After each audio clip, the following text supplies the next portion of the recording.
7 forgotten bathroom features we need to bring back. Somewhere along the way, builders started deleting features that actually made bathrooms work. Not because they made your life worse, but because they were cheaper to skip, and because big empty wall photographs really well on Instagram. So now you've got a bathroom that looks boring and it fights you every single morning. I've been building and renovating homes for over 15 years, and bathrooms are about 40% of what I do. I'm gonna walk you through 7 bathroom features that used to be standard, that quietly disappeared, and that you should be putting right back in your plans. Because most of these, once the plumbing is set and the walls are closed up, you can't add later without tearing things apart. So you wanna make these calls now before you sign anything. Let's get into it. First one, the recessed medicine cabinet. You know what builders gave you instead? A big flat mirror hung on the wall. Looks clean, looks modern, cost almost nothing. And the day you move in, it's great. Then about a week later, every flat surface in your bathroom is covered in toothpaste, contact cases, and 47 mystery products your spouse swears that you need. Here's what you actually lost. The mirror used to be a cabinet, recessed right into the wall at eye level, the single most usable storage in the whole room. Builders deleted it because framing a flat wall is faster and cheaper than building in a cabinet. They saved a few $100 and you lost storage that kept your counter clear. So bring it back, and bring it back modern. A plain recessed cabinet runs you around $150 to $400. But if you want the upgrade, companies like Kohler and Roburn make lighted recessed cabinets now. Kohler's Veranda line and Roburn's M series, these are great. They got built-in lighting, electrical outlets inside, auto defogger so the mirror doesn't fog in a shower. Now I know they run around $1,000 to $2,500, but these are amazing. Just remember, recess means it goes in the wall, so you have to call this before the drywall goes up. Trust me, nobody wants to open up a finished wall just to add storage later. Number 2, the water closet.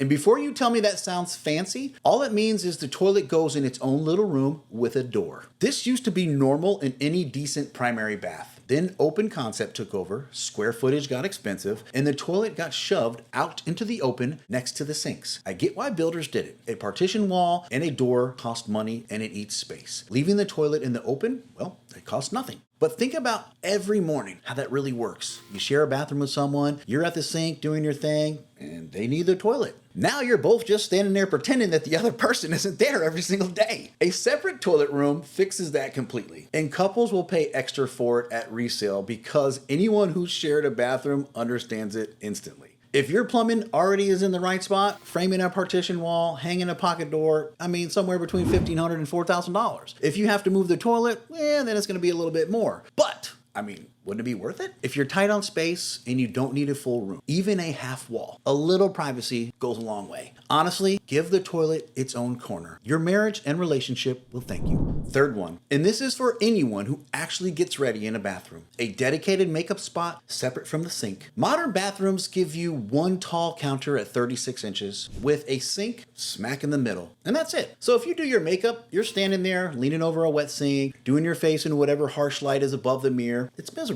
And people, well, they just put up with it. It didn't used to be this way. Bathrooms had a separate stretch of counter built lower, around 30 inches, so you could sit down. No sink in the way, soft lighting at the face height instead of blasting down from the ceiling. You got ready and you were comfortable. So if you got the wall for it, run a second counter at a seated height right off the end of your sink. Put a chair and a light from the side at face level, not from above. Extending the cabinetry and the counter with proper lighting could run you anywhere from $1,500 to $4,000. Skip it here, and we'll solve that in a minute, because there's a better spot for it anyways. Number 4, double pedestal sinks. And I already know what some of y'all are thinking. Pedestal sinks have no storage. Why would I go backward? Well, hang on, because there's a real case here. Before I keep going, everything I'm telling you here, the calls you have to make before the walls close, the stuff that's expensive to undo, I put all of it into the free renovation playbook. It's a room-by-room checklist that you could hand your contractor so nothing gets quietly cut to save them money. Scan the QR code on the screen or grab the link that's free in the description. So back to the sinks.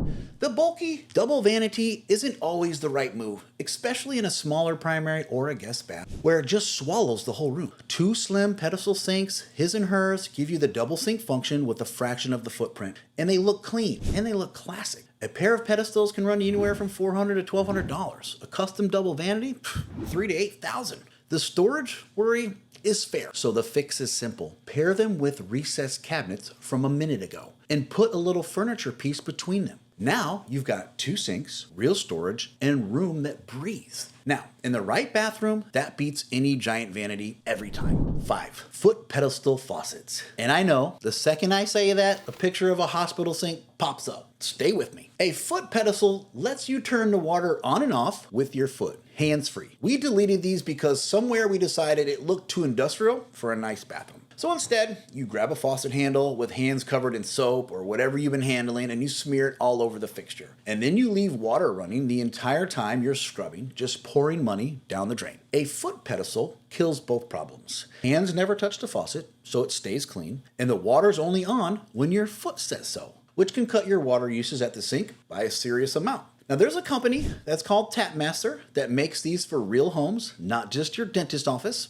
The nice part is it runs off your water pressure. No batteries, no sensors, no electronics to fail. It just works. A Tapmaster setup runs anywhere from $300 to $500 and installs under the sink with your existing faucet. I don't know, maybe. After the first week, you'll wonder why every sink doesn't have one. Number 6, heated towel storage.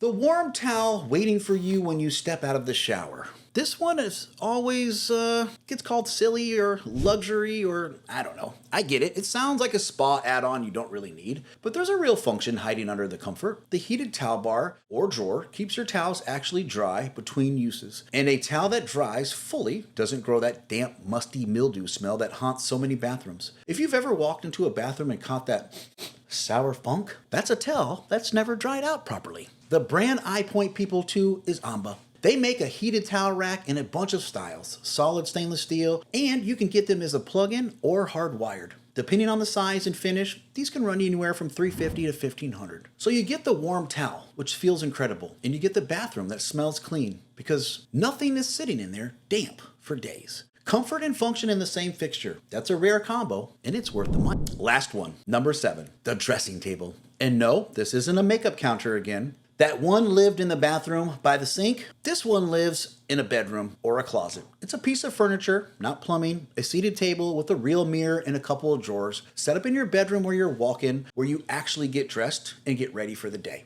Builders traded it away for one wall of closet. So now your getting ready routine happens standing up in a steamy bathroom or fighting for one mirror with the person you live with. Whoever decided we don't need a calm place to sit and get ready has clearly never gotten ready. And this is a cheap one to fix. A dressing table is furniture, so you don't need a contractor or a permit. A standalone piece could run anywhere from $300 to $1,000. If you want to build it into the closet to match, maybe $1,500 to $4,000. Either way, you're getting your money's back, and the bathroom stops being a bottleneck for the entire house. That's a feature worth bringing back.